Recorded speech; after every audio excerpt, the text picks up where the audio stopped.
CA से देखिए, public की एक्सपेक्टेशन बहुत फास्ट रिस्पांस की है। वो इमीडिएटली चाहती है कि 10 मिनट के अंदर पुलिस पहुंच जाए और जो साइंटिफिक तरीके से किसी घटना की इन्वेस्टिगेशन हो उसको करे।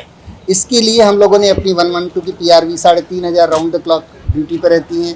फोरेंसिक लैब्स बहुत शानदार हम लोगों ने हर रेंज में बनाया हुआ है। कुछ अब डिस्ट्रिक्ट लेवल पर धीरे धीरे कोशिश कर रहे हैं जिससे कि कोई भी साइंटिफिक इन्वेस्टिगेशन में अगर कोई एविडेंस मिलता है तो उसको इमीडिएटली एनालिसिस की जा सके और गिरफ्तारी की जा सके और मुलजिमों को न्यायालय में सजा दिलाई जा सके। तो इस संबंध में हमारी जो क्वालिटी ऑफ सर्विस है उसमें पब्लिक सुधार चाहती है और हम भी कोशिश करते हैं। हमारे लिए गर्व की बात है कि उत्तर प्रदेश पुलिस, उत्तर प्रदेश की जो जनता उनकी सेवा करने के लिए है और निरंतर हम लोग एनालिसिस करते रहते हैं कैसे क्वालिटी ऑफ सर्विस इंप्रूव करें। बहुत सारे ऐसे इंसिडेंट सामने आ रहे हैं अभी रिसेंट टाइम्स में यूपी में, जिसमें बुर्का पहनी कई महिलाएं और मुस्लिम कम्युनिटी से लोग उनको रोक रहे हैं। इस तरह के जितने भी मामले हैं हम लोग एफआईआर लिखते हैं, इन्वेस्टिगेट कर रहे हैं और हम लोगों ने ये इंस्ट्रक्शन दिया हुआ है कि कहीं भी कोई हमारी बेटी हो या बच्चे हों उनके साथ कोई ज्यादती नहीं होने पाए और जब भी कोई पुलिस स्टेशन में जाए हो तो अच्छी तरह से उनकी बात सुनी जाए और अगर मुकदमा लिखने की आवश्यकता है तत्काल मुकदमा लिखा जाए। हमारे लिए गर्व की ये भी बात है कि हमारे अभी पुलिस बेड़े में पिछले 5 सालों में 36,000 लेडी कांस्टेबल्स ज्वाइन की हैं, जो अपने आप में रिकॉर्ड होगा। मेरे ख्याल से कई प्रदेश होंगे जहाँ 36,000 पुलिस बल भी नहीं होगा। हमारी महिलाएं बहुत सारी डीवाईएसपीज में भी हैं, हर रैंक में महिलाएं हैं। हर पुलिस स्टेशन में अगर औसत निकालेंगे तो 10 महिला कांस्टेबल्स हैं। तो हम चाहते हैं कि इसमें हमारी जो बेटियां हैं उनको किसी तरह की कोई दिक्कत ना हो, उनके साथ कोई क्राइम ना हो।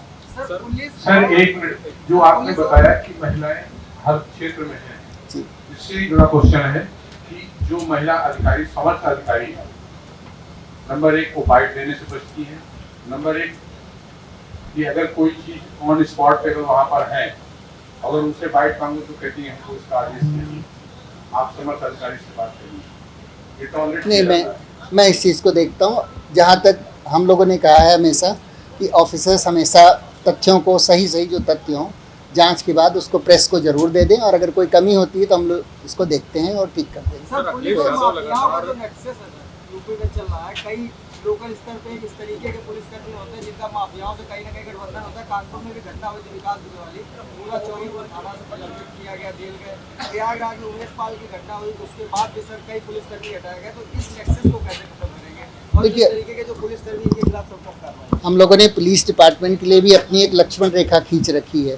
अगर under the colour of office अगर कोई ड्यूटी डिस्चार्ज कर रहे हैं उसमें उन्होंने मान लीजिए कोई एक्सेस कर दिया तो टॉलरेबल है, लेकिन अगर किसी क्रिमिनल के साथ नेक्सस करेंगे या किसी महिला के साथ, बच्चे के साथ दुर्व्यवहार करेंगे उस चीज़ को हम नहीं टॉलरेट करते और इसके लिए हम तत्काल उनको डिपार्टमेंटल कार्रवाई करके बर्खास्त करते हैं।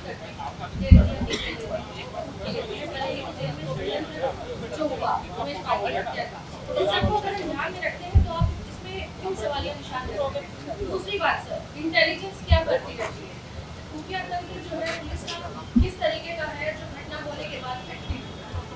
और इसके अलावा अगर हम बात करें जो जेलें हैं सर, अभी जोधपुर की जेलें, तमाम जेलें, तो इनको लेकर पुलिस अभी रक्षा जो है वो कहाँ तक जो है सक्रिय है sir? Would you like to react to?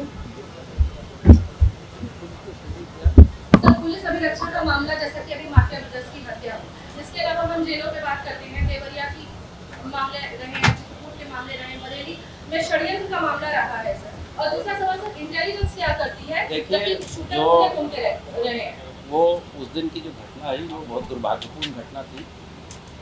उसमें कुछ लोग प्रेस का आईडी लेके अन्य प्रेस कर्मियों के साथ कुछ चीज़ों को कवर कर रहे थे, जबकि जो अभिरक्षा में थे उनको मना भी किया जा रहा था, लेकिन वो स्वमेव उस तरफ जा गए और उसके बाद से वो घटना हुई।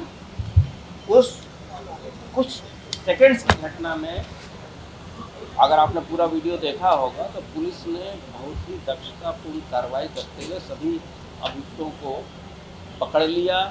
आपने खुद भी देखा होगा कि गिरते हुए लोगों ने उसको किस तरीके से उसके हाथ वगैरह पकड़ के उनके वेपन सीज किए और गिरफ्तारी की। तो इस तरह के इसके लिए न्यायिक जांच आयोग 5 सदस्यीय गठित हुआ है।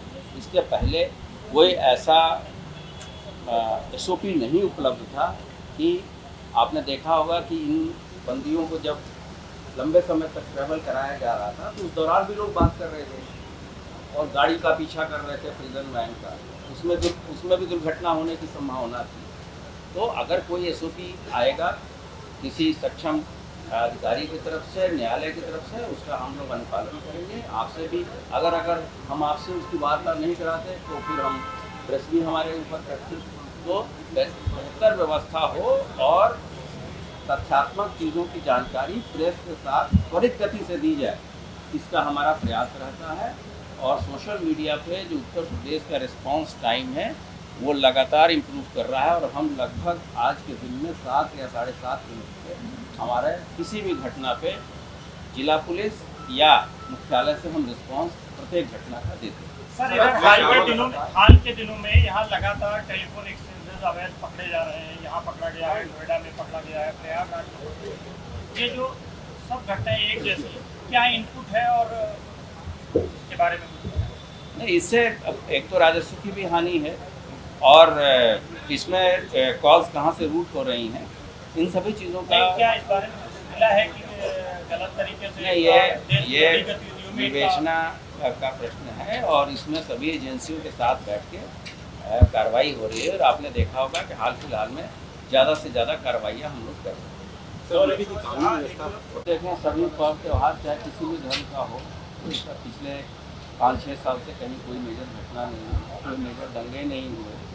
लगातार अगर आप NCRB का डेटा देखेंगे तो सभी महत्वपूर्ण अपराधों में कमियां आई हैं। जैसे डकैती के मामले में लगभग 82% की कमी है। लूट के मामले में अगर हम 16 के सापेक्ष देखें तो 67% की कमी है। हत्या में 37% की कमी है। गृह भेदन में 10% की कमी है। फिरौती हेतु अपहरण 51% की कमी है। आज कोई दस्यु गिरोह, जो कि बड़ा दस्यु गिरोह, कोई भी दस्यु गिरोह बड़ा नहीं है, सबका सफाया हो चुका है।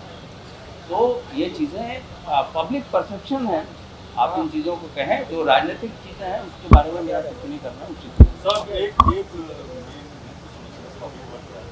कि हाल में देखा गया क्रॉस FIRs की संख्या बहुत तेजी से बढ़ी पूरे प्रदेश में, तो उसमें कंफ्यूजन की स्थिति बनती है। हो सकता है जो आरोपी है वो भी पीड़ित के खिलाफ FIR लिखा रहा है।